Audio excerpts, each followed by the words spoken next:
Parang bibili po natin ito pong 2100. Gano'n nga ba ang abono? 21 po. 21. Kung lang talo.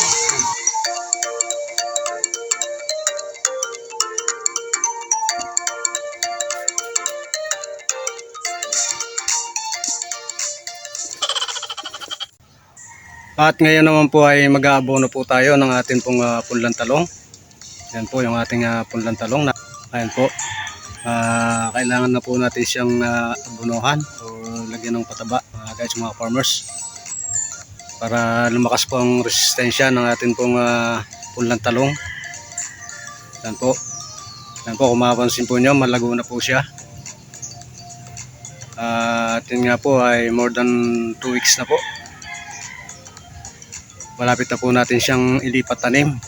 Kaya kailangang palakasin na po natin ang kanya pong resistensya. At siya po ay lumago agad para may transplant na nga po natin o may lipat tanim po natin. Yan po mga guys, mga farmers, tayo po ay tutungo sa bayan para bumili ng pataba or fertilizer natin pong i-apply sa ating pong punlang talong. Ayun po, nandito na po tayo sa palengke. Bibili po tayo ng abono mga guys, mga farmers. Kasi nga, abono po natin yung ating pong punlang talong. Tindahan po ng mga patwa. Dito po tayo bumibili ng abono mga guys, mga farmers. Bili po tayo ng abono mga guys, mga farmers. Ito po yung mga available po nilang abono po rito. Pero ang bibili po natin, ito pong 2100. Kano nga ba ang abono? 21 po. 21. Bili po tayo ng abono dito. Mag-aabono po tayo ng punlang talong. Mga guys, mga farmers, ito na nga po pala yung ating biniling abono kanina sa bayan. Yan po, atin na pong i-abono sa atin pong punlang talong. Yan po. At meron din po tayong timba dito na may lamang tubig. Yan po. Yan po ay 8 liters po ang laman po niyan na inilagay po nating tubig. Yan po. Dahil sa konti lang naman po yung ating punlang talong na lalagyan. Kaya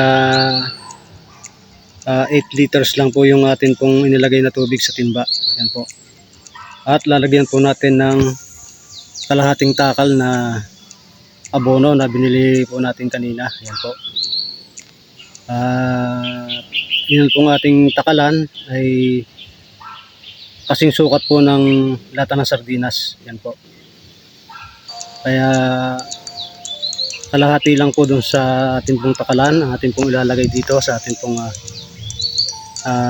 tubig na nasa timba na 8 liters para ilagay nga po natin or i-apply po natin dito po sa ating punlang talong. Ayan po guys, mga farmers, magtitimpla na po tayo ng abono. Takal lang po tayo ng kalahating takal po. Ayan po, ganyan karami. Lagay po natin dito sa timba. Ayan po.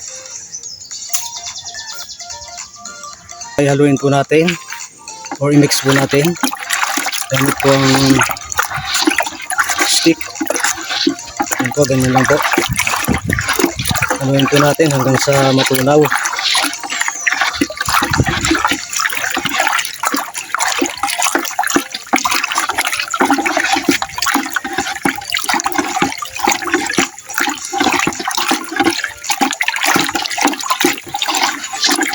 Yan, okay na po yan.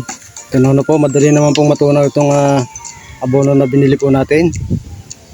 Dahil sa ito po ay mapino, yan po ang atin pong abono na binili ay para pong asukal, napakapino. Na basta mapalagay lang po sa tubig ay natutunaw na. Yan po. At yan po mga guys, mga farmers, abono na po natin sa ating pong punlang talong. Ito pong ating pong kinanaw na abono. Na ito nga po ay yung 2100. Abono na po natin sa ating pong punlang talong.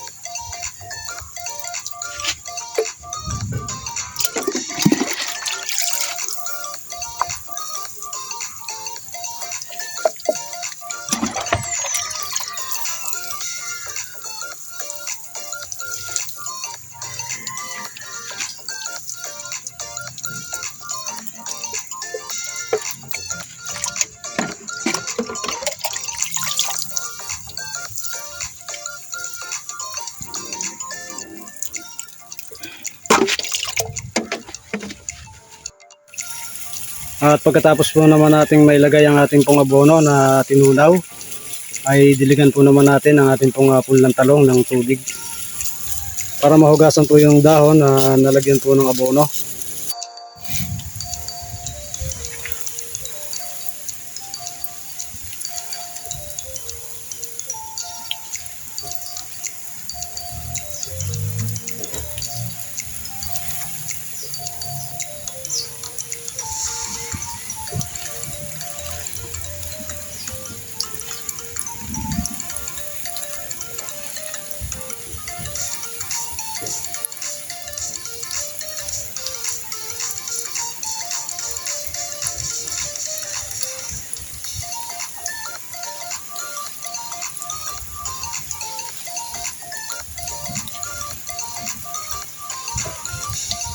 Sa video ito kung mapapansin po ninyo, nandito po tayo sa ating kamutihan. Yan po, nasa may gawing likuran po natin. At kasalukuyan po tayong nagtatanggal ng kanya pong mga baging. Yan po, kapag simula na po tayong magtanggal. Dahil sa ito nga po ay plano po natin na tanggalin muna, sapagkat ngayon po ay papasok na po yung tagulan. At maraming beses na rin pong umuulan dito po sa amin, mga guys, mga farmers, na nagiging dahilan para mabilis na lumalago ang kanya pong mga kaway o yung kanya pong baging. At ito nga po ay kailangan na po nating tanggalin ang kanya pong mga kaway ng ating pong kamoting baging. Dahil sa plano nga po natin na tamnan po ng ibang crops. At yun nga po, nabanggit ko na nga po sa inyo sa mga nakaraang video o vlog po natin dito po sa ating tanim na kamote, na ito nga po ay plano nga po natin na tanggalin muna at tamnan ng ibang crops. At ang itatanim nga po natin dito ay talong. Yan po, naipakita ko na rin po sa inyo yung atin pong punlang talong na itatanim po dito. Kaya nga po ito ay kailangan na po nating tanggalin dahil sa tatamnan nga po natin ng talong. Yan po mga guys, mga farmers. At yan nga po mga guys, mga farmers, ang ating pong pinagtamnan ng kamote ay kasalukuyan po na malakas po siyang lumago dahil sa basa na nga po yung lupa. Na ito naman po ay hindi rin po natin maasahan na lalaman agad. Tulad nga po ng nabanggit ko po sa inyo sa mga nakaraan, ay mahirap pong magpalaman ng kamote pagka ganito pong tag-ulan, mga guys, mga farmers. Dahil sa ito nga pong kamote, ang isa sa ugali po nito ay ang kapag basa ang lupa ay mabilis lamang pong siyang lumalago at mabilis magparami po ng kanya pong mga ugat. Kaya yun nga po, tatanggalin po muna natin ang kanya pong mga baging o yung pong kanyang mga kaway. Yan po. Ito hanggang doon po yan sa dulo ang tatanggalin po natin para tamnan nga po natin ng talong. Ayan po mga guys, mga farmers, at sana'y samahan niyo po ako sa ating pong mga gagawin dito po sa ating pong kamote sa pagtatanggal po ng kanya pong mga kaway para nga po ihanda po sa pagtatanim po ng talong.